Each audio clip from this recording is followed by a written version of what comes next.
My parents call my 11-year-old cat Panda our cat, but he can't walk properly and they refuse to take him to the vet. After years of begging for his diet to change, my mom said, "He's fine," and I screamed, "You're letting him die. Now I can't go back home. What's next?" Throwaway account because my mother follows me on Reddit. I apologize if this post is lengthy or disorganized, or if I include unnecessary information. I am not the best at concise or effective storytelling. I tend to ramble, but I will try my best to make it readable. I, a 22-year-old female, am in my senior year of college. I will be graduating in about a month and had planned to move out of the campus dormitory and back in with my parents, who are 55 years old and 54 years old, after finishing my degree only for a short time, just until I can get everything sorted after graduation. But those plans now seem terribly unlikely due to an ongoing situation between us regarding my cat. My cat's name is Panda and I adopted him about 11 years ago, obviously while still living with my parents. He is the sweetest boy on the planet. When he was a kitten, he was quite shy and spent all of his time around me, but he has come out of his shell since overcoming his moody teenage years and is now the friendliest cat imaginable. I adore him with my entire being. You know how people refer to pets as soul pets? Yes, Panda is my soul pet. I was not able to take Panda with me when I moved out of the house, because all of the living arrangements I have had before and during college have not been suitable for housing a cat. And also because despite coming out of his shell socially, Panda is quite timid when it comes to new things and would likely suffer from overstimulation if I attempted to move him into a new place. Consequently, Panda has stayed with my parents, and I have been able to see him whenever I have had the time to visit. It is just my mom and dad at home. I do not have siblings, and for a while there were two other cats whom we can call Sunny and Birch. Sunny passed away a couple of years ago. He was my mother's sole cat. They were genuinely inseparable and was kind of my parents' favorite cat of the household. Think of him as the golden child, but as a cat. After he died and it was just Panda and Birch, my parents focused their attention on Panda and began treating him like they did with Sunny. I am pleased that Panda is receiving so much attention and affection. Birch is too, do not worry. She is just socially awkward and not the best recipient of my parents' constant and unwavering affection. But this shift in the household dynamics has turned Panda into our family cat instead of just my cat. While this did not initially seem like a problem, and I never thought it would be, we will return to this point. Now on to the crux of the issue. Panda is, in the kindest way possible, massive. He weighs about 17 pounds and he is not a large breed cat. He is a domestic shorthair.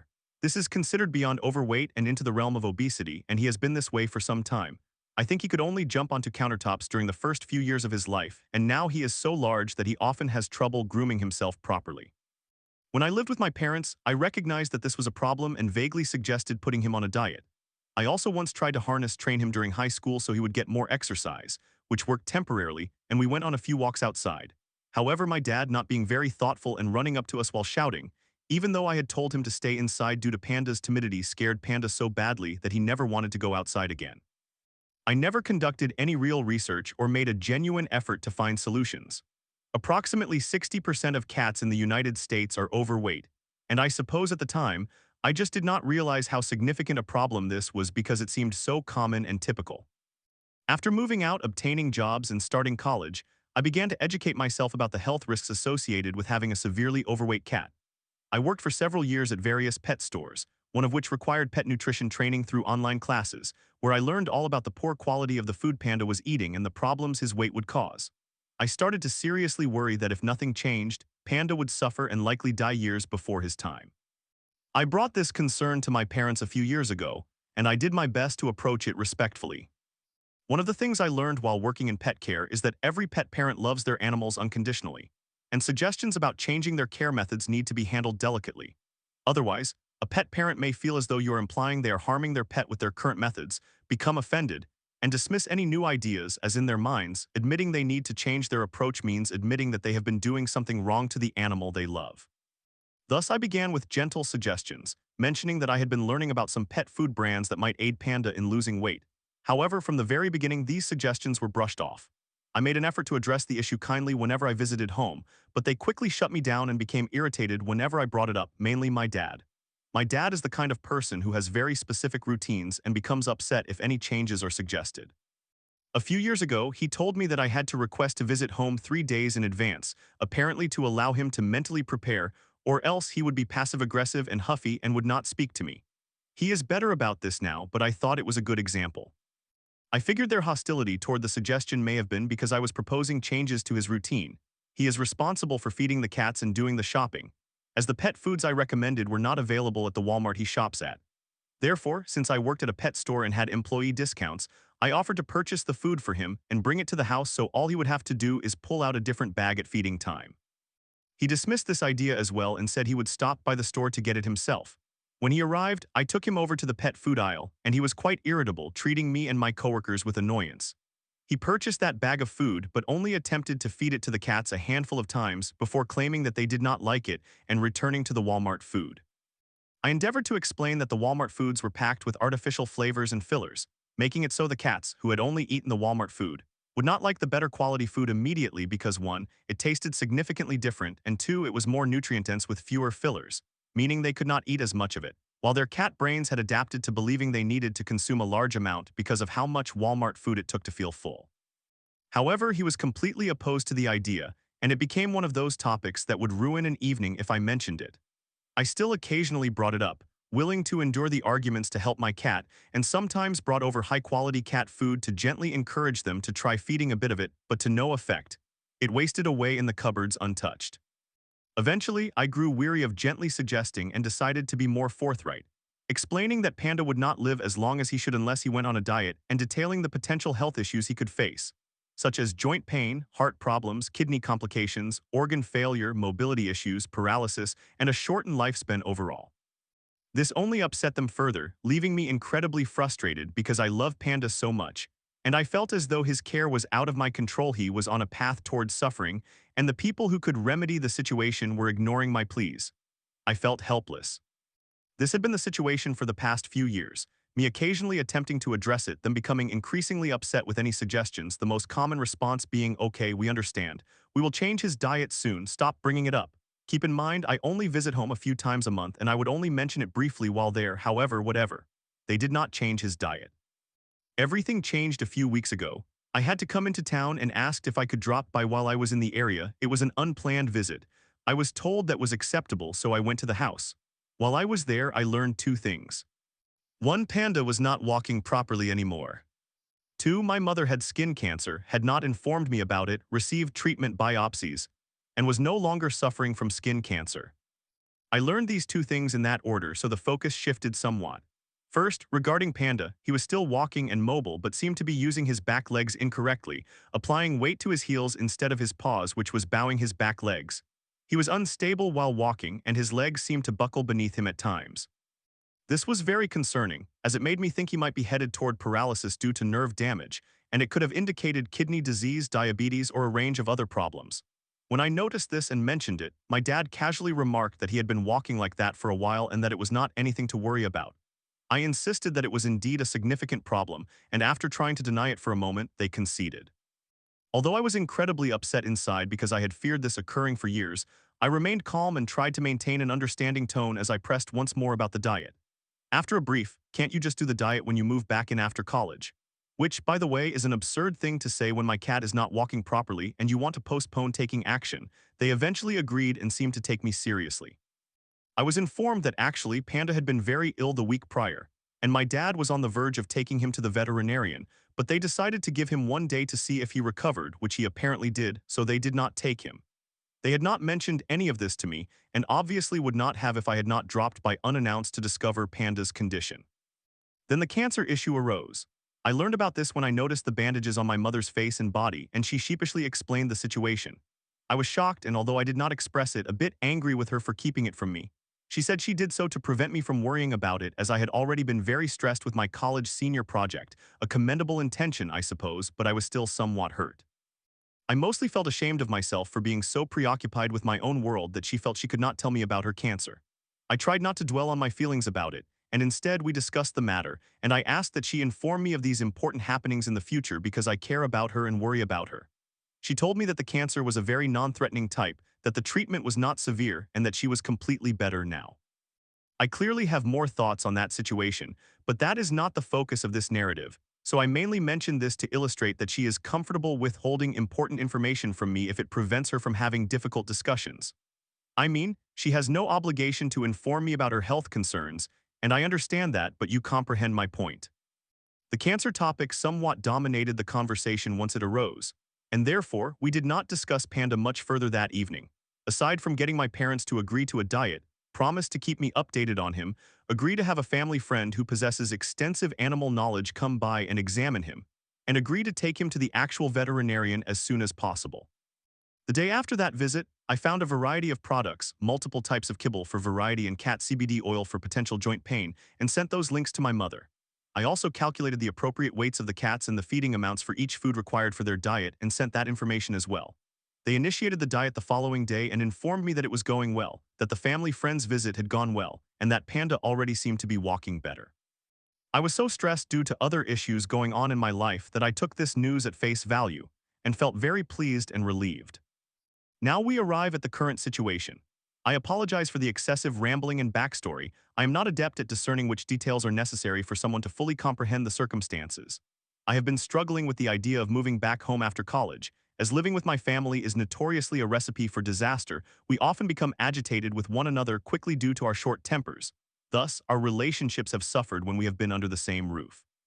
Frankly, even on vacations, if we are forced to be in close proximity for too long, someone ultimately ends up yelling. I moved out of my parents' house twice to escape the fighting. There could be countless reasons for this, and I am sure I am responsible for some of it. The bottom line is, moving back in with them might jeopardize the relationships we have built since I moved out. In the 5 years I have been away from home, we have grown so much closer because we can choose when to see each other, alleviating constant proximity stress. I call my parents multiple times a week and we talk and joke for hours. I have never felt closer to them. They are like my best friends and I love them dearly, so I was already apprehensive about the idea of moving back in. But when I visited them yesterday, once again spontaneously, everything sort of fell apart.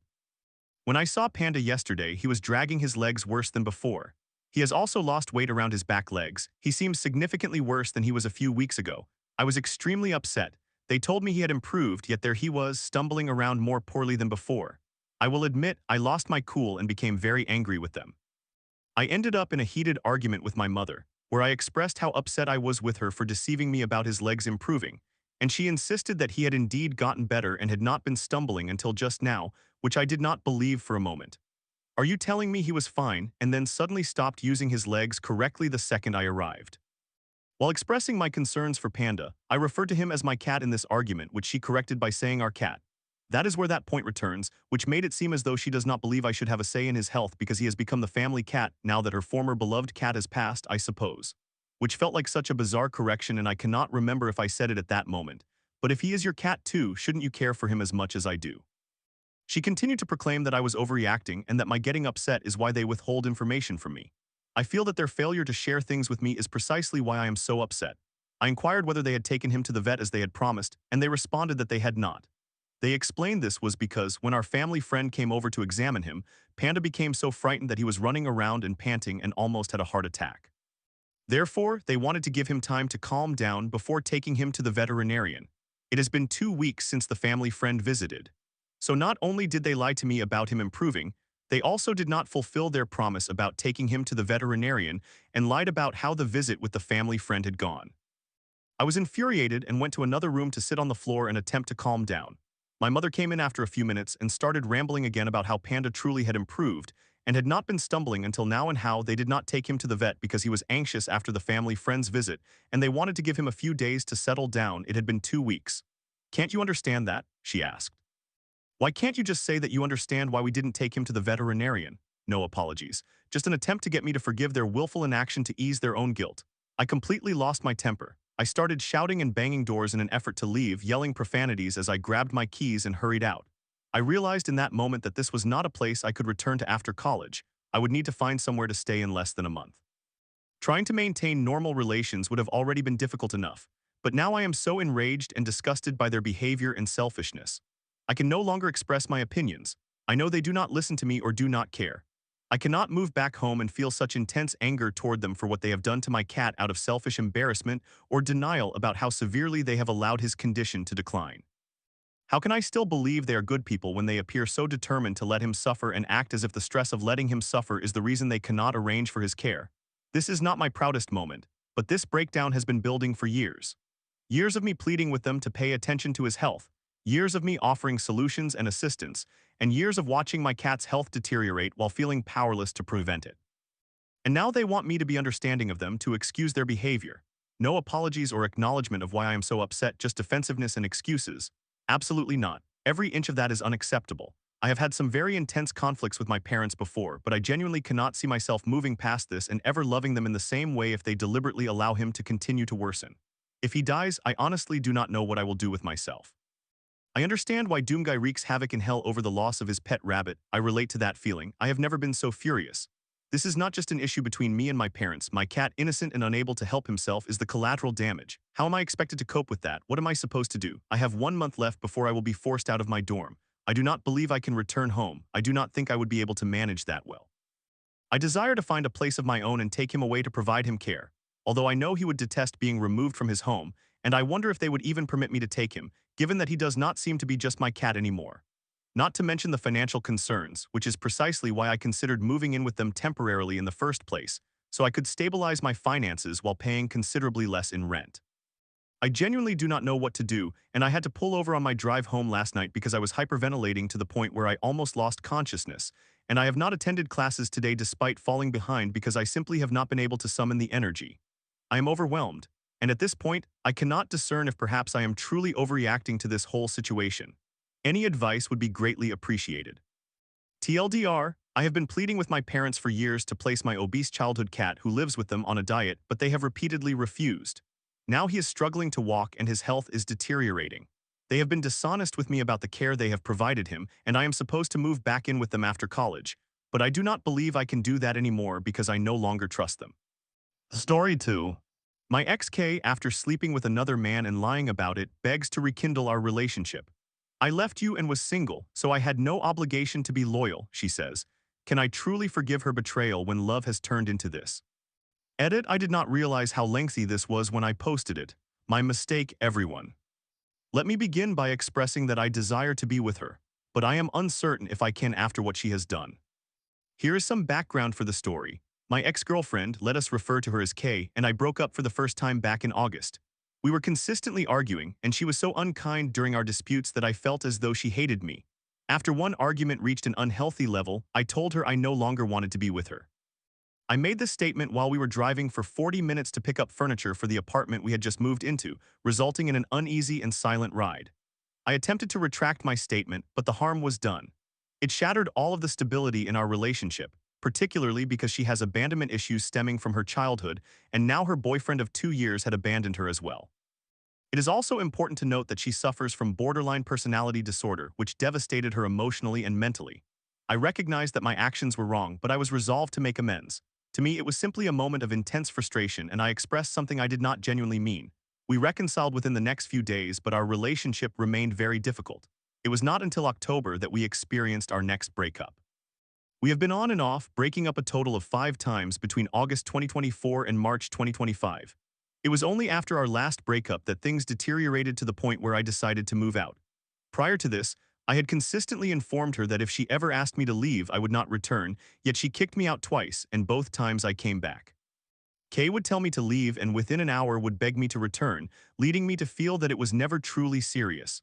The first time I returned immediately after she requested because I was parked in our apartment complex, but out of sight without a location switched on. The second time she asked me to come back, I slept in my car overnight. I was only 15 minutes away from home, but I chose to sleep in my car because I felt it was the only way she would understand I was serious about not returning if this ever occurred again. We discussed what had transpired, and I told her that I would not come back next time. We would break up and end things for good. She then explained that when she tells me to leave, she actually wants me to fight to stay. She expressed that she desires for me to refuse and for us to work things out. I informed her that I would not do that, as I believed it was toxic and immature. But anyway, let us move on to March when Kay asked me to leave for the final time. We had a moderately pleasant morning as we both got dressed for work and then dressed our kids. There were no issues in the morning or even in the afternoon until around 7 o'clock. Kay had been on the phone for 20 minutes, which was nothing out of the ordinary. She is a teenage girl, so I understood that she is attached to her phone and wishes to connect with her friends, so I was not upset about it until I was preparing the kids for bed. I took our 1-year-old from the living room where she was sitting with Kay and our 4-year-old to our bedroom. I placed her on the bed and then went to her room to grab a diaper. Then I saw Kay taking our 1-year-old from our room and returning her to the couch. I assumed she did not realize what I was doing, so I said nothing. Shortly thereafter, I heard the front door close and our 1-year-old began screaming and crying. I rushed into the living room just in time to save our 1-year-old from falling off the couch head first. I looked out the window and Kay was in her car searching for something. I was furious. When Kay came back into the house, I asked, "Why is your phone call more important than my children?" To which Kay responded with a middle finger and resumed her phone conversation. I was outraged that she had left our children alone without informing me. I was even more upset because our baby had nearly fallen off the couch. I took our baby into our bedroom, closed the door, and put her to bed. About 10 minutes later, Kay finished her call and entered the room as I was leaving. She very politely and respectfully informed me that the way I expressed my frustration was rude and disrespectful. She said she did not appreciate it, but I was still angry and told her I did not care. I told her that our daughter had almost fallen off the couch because she had left her there crying without warning me that she was stepping out. From there, our argument escalated. First, she told me to leave. Realizing that this might be the final nail in the coffin, I protested and told her we should work things out. She firmly insisted that I leave. Instead of listening, I escalated matters by telling her that she would have to call someone to remove me.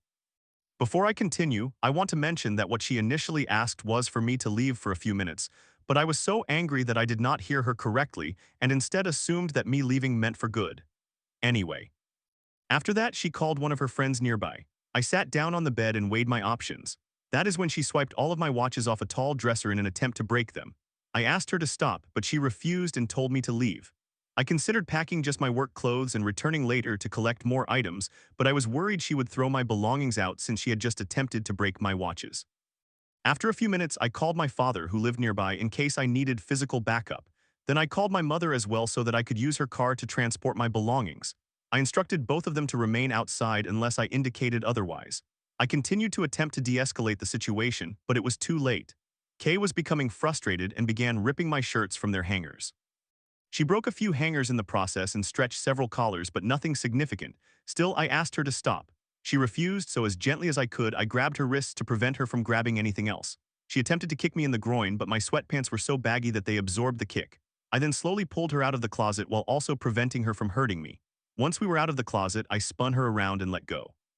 She tried to punch me, but I swatted her hand and pushed her back in a single motion.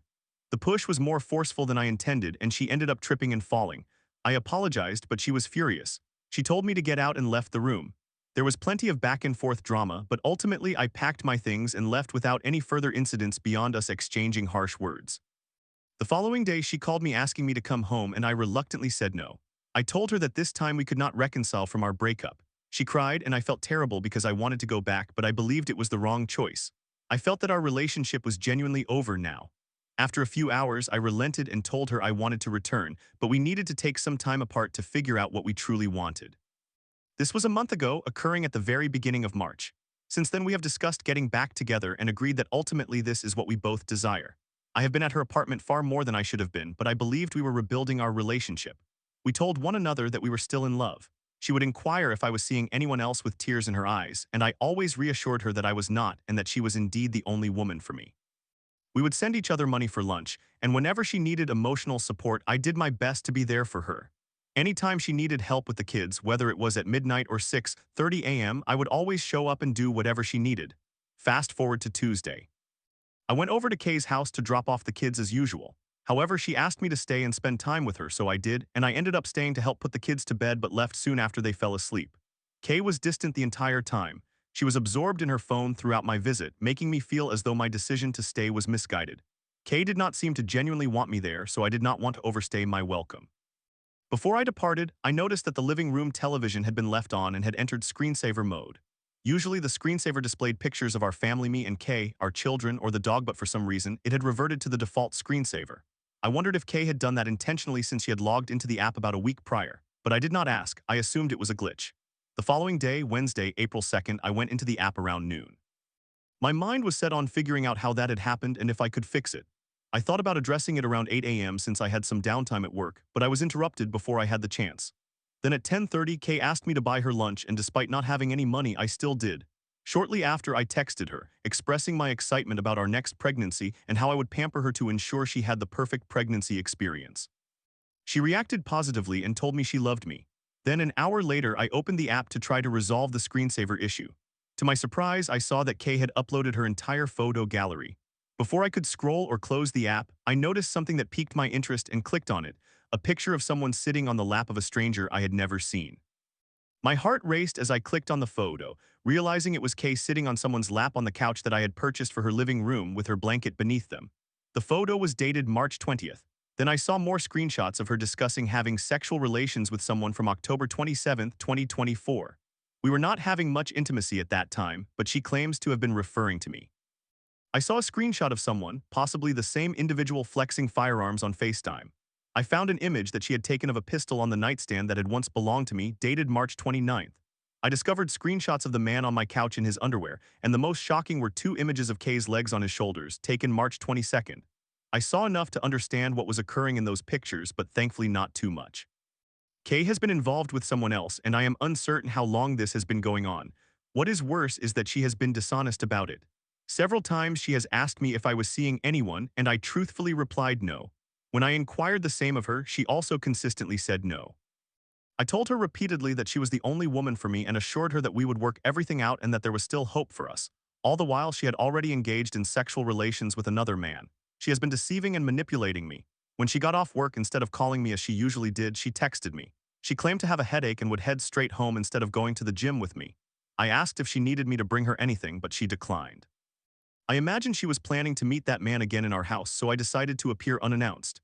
I waited an hour before driving over. I called her and fabricated a family emergency, stating I needed the diaper bag to pick up the kids and keep them with me while I handled the situation. She was frantic and kept asking what had happened, but I did not clarify. I hung up, and 5 minutes later I knocked on her door. She slightly opened it, allowing enough space for me to see her and blocking the rest of the view into the apartment with the door. I confronted her, stating that I had seen her Amazon photos, and then walked away without saying anything more. For an hour, she pretended not to understand my comments, but during that hour, she logged me out of the app.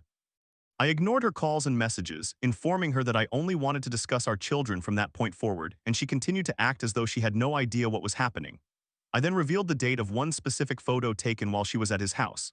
I asked her to stop pretending after everything that had occurred, and she finally did.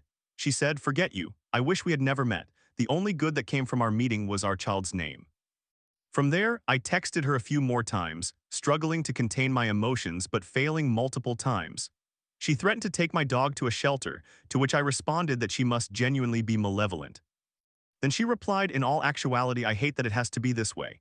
Instead of addressing me like a mature adult, you accused me. You have insulted me and said terrible things. I bet what you think you know isn't even the truth, haha. I am not going to explain myself to you anymore. You have done nothing but make me doubt myself for the last 2 years. You have lied, manipulated situations, cheated, and left me to fend for myself. I love you, but this is not what love is supposed to be. Love is not intended to hurt like this." We went back and forth a bit, followed by me ignoring most of her messages, although I read all of them. She claimed the dog had been attacked by the neighbors, and I asked her to send a picture for proof, but she did not. 10 minutes later, she told me again that she was taking the dog to a shelter. Later, she stated that our older daughter wanted to speak with me, so I called her. I asked Kay 3 times to put our daughter on the phone, but she insisted that we converse, so I hung up. We have talked since then, and she has mentioned that she cannot handle being alone. She said that I left her and that, as a result, she was single and had no obligation to be loyal to me. Now she is expressing a desire to be together again and saying that she misses me. However, I cannot move past the fact that she has had sexual relations with another man, deceived me about it, and attempted to hurt my feelings after I confronted her about it. I am deeply hurt by what she has done. I am wounded that she allowed another man to touch her, and I am uncertain if I can ever forgive that. I am pained by her dishonesty, especially since she had numerous opportunities to confess. I also made it clear that if she intended to see other people, all she needed to do was tell me so that I could move on. Story 3. After an amazing 3.5 months, my ex coldly dumped me, saying I deserved someone who could go out more. She broke my heart, claiming intimacy was too much, even though I always asked for consent. Now I'm left wondering if it was my fault. Did I push her away? I apologize for the lengthy post. About a month and a half ago, my ex-girlfriend unexpectedly ended our relationship. It was sudden. On a Monday, we enjoyed a pleasant day texting each other, and she even sent me some photos expressing her happiness. The next morning, coldly, she told me she wanted to talk. Later that afternoon, she broke the news to me over a voice call, not even waiting to hear my thoughts. We had been together for approximately 3.5 months, which I know is not a long time, but this was my very first relationship, my initial experience of being attracted to someone, and my first time loving anyone. On the other hand, I was her 4th boyfriend. None of her previous relationships lasted longer than 6 months, or so she claimed. According to her, I was the best partner she had ever had, considerate, affectionate, understanding, and a good listener. For me, she was a wonderful woman, the best person I had ever been with, though that is not saying much. In fact, we had known each other for a year, both beginning our jobs at the same time on the same project as remote developers. We got along well, although I am very shy and never initiated a friendship with her. Nevertheless, we shared some fun moments together during our workplace Christmas party. We danced for a bit, took some photos, and I accompanied her to get transportation so she would not have to go alone. I never imagined I would have feelings for someone. As time passed, she left her job in September, which affected her greatly. I was somewhat sad, but we discussed meeting each other a month later, which we did. It turned out that our meeting was a date. What? How could that be? Although nothing significant happened, we maintained contact and she began communicating with me more. I was quite puzzled. Was she just being friendly, or did she perhaps have feelings for me? I was experiencing something strange. I liked her. A week later, during a video call, I gathered the courage to ask if she wanted to meet again, and we did to watch a movie. It was delightful. We shared a meal and then watched the film. At the end, surprisingly, she kissed me. What was happening? It felt so special, and then asked me out, to which I of course responded affirmatively and foolishly asked if that meant we were boyfriend and girlfriend. She agreed. That was likely one of the best days of my life.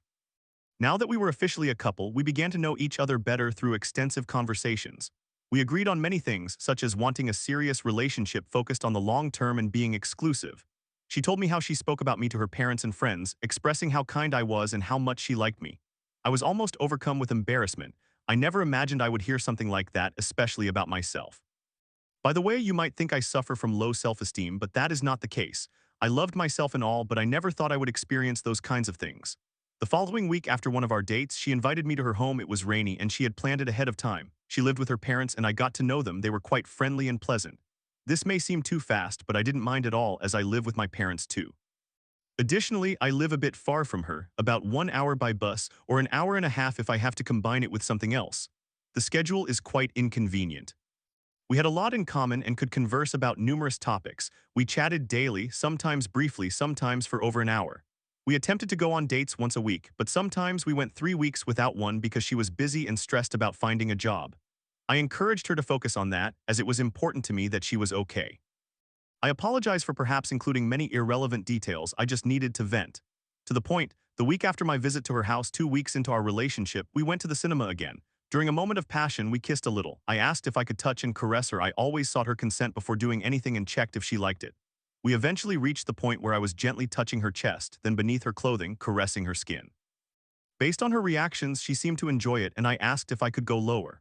Once again, she agreed, and I gently masturbated her. I was surprised by how wet she was. She was clearly enjoying it, and after a while she asked me to stop so we could continue watching the film. I understood we couldn't do that for long anyway. Still, I was glad she liked it and that she seemed happy too. However, a day or two later, she confided that she felt awful about it.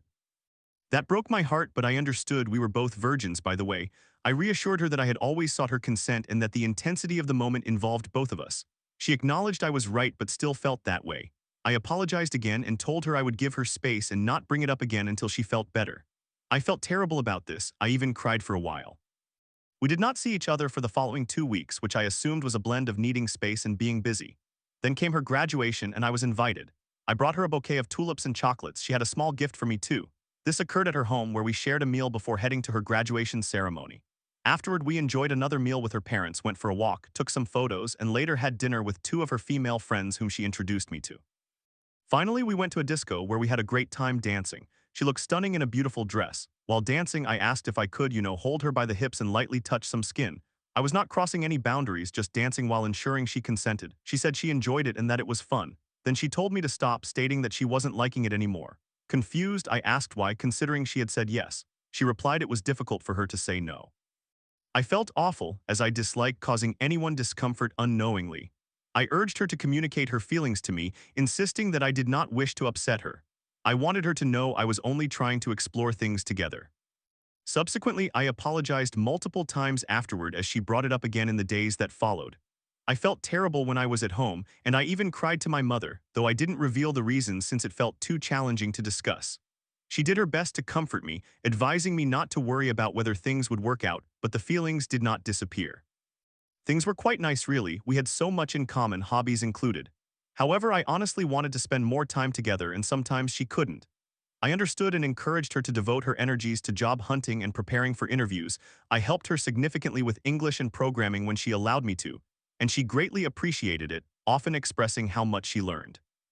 I also recognized some of her flaws. She was often late, having me wait for her sometimes for 30 minutes and most recently for almost an hour, considering the hour and a half of return travel. Despite this, I always reassured her that I did not mind. I am accustomed to waiting for a long time and have cultivated patience. Later, we enjoyed lovely dates together. We discussed the cinema incident again, and she mentioned she felt fine about it now, which made me happy. As we approached our final date after being apart for 3 weeks, following a period of her kind of ghosting me after planning some video calls to watch a film or play games, she claimed it was unconfirmed since she had not specified a time. We had a serious talk about sexuality and intimacy. She shared some lovely sentiments, stating she thought about me when she touched herself. I reciprocated. I asked if she would want to try some things. After discussing some ideas, she expressed her interest in the plans. I reassured her that there was no pressure for anything. We would let time guide our experiences together. She agreed. I genuinely meant it. I have needs, but I am not in a rush to engage in that aspect. It is a significant step, and to me, it is vital. I also conveyed that I would wait as long as needed for her to have time for dates. I was confident in my feelings. She mentioned she found it tough to discuss feelings, as she didn't want to fall in love too deeply, fearing she might hurt herself. I accepted this as I felt similarly, but I loved her so much. I sensed she had been hurt in the past, as she had shared some of that with me. Then she landed a job. I was so thrilled and proud of her. We had a date planned for Saturday, our last one. I brought her some small gifts, chocolates, a purse I had gifted her at Christmas that was slightly too large and I adjusted, and a handwritten letter congratulating her on the new job. Oh, and I also included a game from Steam for her to enjoy during her well-deserved break from job hunting. We went to celebrate and dined wherever she wished, which was very pleasant. We found a nice outdoor spot to sit completely alone where we kissed. She initiated some passionate kisses, and I asked if I could caress her body, including her chest and behind, to which she acquiesced. I noticed how much she appreciated it. It felt incredibly special. By the end, we discovered a photo booth and attempted to take pictures, but it malfunctioned. In that enclosed space, we gazed into each other's eyes, and once again the heat of the moment overtook us. We kissed, and I asked if I could touch her again, softly and gently. Before long, my hands were against her skin, massaging her chest and behind. I did not attempt to go any further. I asked if I could view her chest, and she agreed. I relished the sight and expressed my feelings, even kissing it for a while. And that was it. She enjoyed it, and we chatted a bit about it all, but time was running out. I had to wait about an hour for the bus, and it took me an hour to get home. That night, we played some games with 4 of her friends, had a blast, and enjoyed the following day too. Then came the Monday I mentioned at the beginning, and one of my worst nightmares. When the video call began, I first told her I hoped nothing bad had happened to her or her family. Thankfully, that was not the case. However, she was breaking up with me as cold as ice and devoid of emotion. I was devastated. Why? I cried. She said I deserved better, someone who could spend more time with me and give me more compliments, and that she did not want to engage in the activities we did in the photo booth with me or with anyone else. This broke me even further. What? I told her that was not important to me. I loved her, not the actions we shared together, but she had already made her decision and insisted it mattered to me deeply. It was excruciating. She offered to reimburse me for the entrance fee to an event we were supposed to attend on Saturday. I declined, suggesting we could stay in touch if that would help me. I said I needed time to think, and not much more was said. I ultimately expressed my wishes for her best. Goodbye, forever. I collapsed onto my bed, feeling like a zombie. Then I moved to the sofa and cried with my mother. I later texted her, seeking to understand how this sudden change occurred, emphasizing I didn't mind not engaging in the activities. I appreciated her as a person with both her good and bad qualities, and I thanked her for being herself and for having such kind parents. The next day, she replied with the same sentiments expressed during the call, stating she had reflected on her decision and there would be no going back. She said it was not easy for her and admitted she should have established clearer boundaries, though to begin with she had set none. Everything relied on my inquiries. She also expressed disapproval of what I had said about the bad. I mean, we are not perfect, right? I felt a complex mix of sadness and anger. I left a final message that I now regret, stating that it must have been easy for her as she always claimed to avoid sharing her feelings, and that maybe she didn't even have any feelings for me to begin with. I truly regret that. Anger clouded my judgment. She read the message but did not reply. Since then, there has been no contact. She removed me from group chats on Discord and unfriended me in a game. A week later, I had to make the decision to cut all ties and deleted her contact information everywhere. I no longer even have her phone number. Yet after about 6 or 7 weeks, it was February 11, I am doing fine. Really, I love myself. I have my confidence, my smile, and my love for my family, but I still find myself occasionally reflecting on the situation throughout the day, not with sadness, but rather as a learning experience. I sometimes wonder if I could have saved the relationship or if it was my fault, feeling guilty. I would appreciate hearing what you think about this. I sincerely apologize for the long post. I needed to express everything weighing on my chest. I have never shared this with anyone else. I only confide in my mother about parts of it, and the one true friend I communicate with daily has never had a relationship, so I feel it would be odd to share all these details with him. Thank you again for taking the time to read this. As I mentioned, I consider this a learning experience. Regarding seeking her permission, the instances I mentioned were the only times I asked her for consent concerning intimate activities. I have nothing to gain from being untruthful here. To summarize, my girlfriend unilaterally broke up with me after having broken a boundary that was never explicitly stated and on which she had seemingly often wavered. She did not even give me a second chance.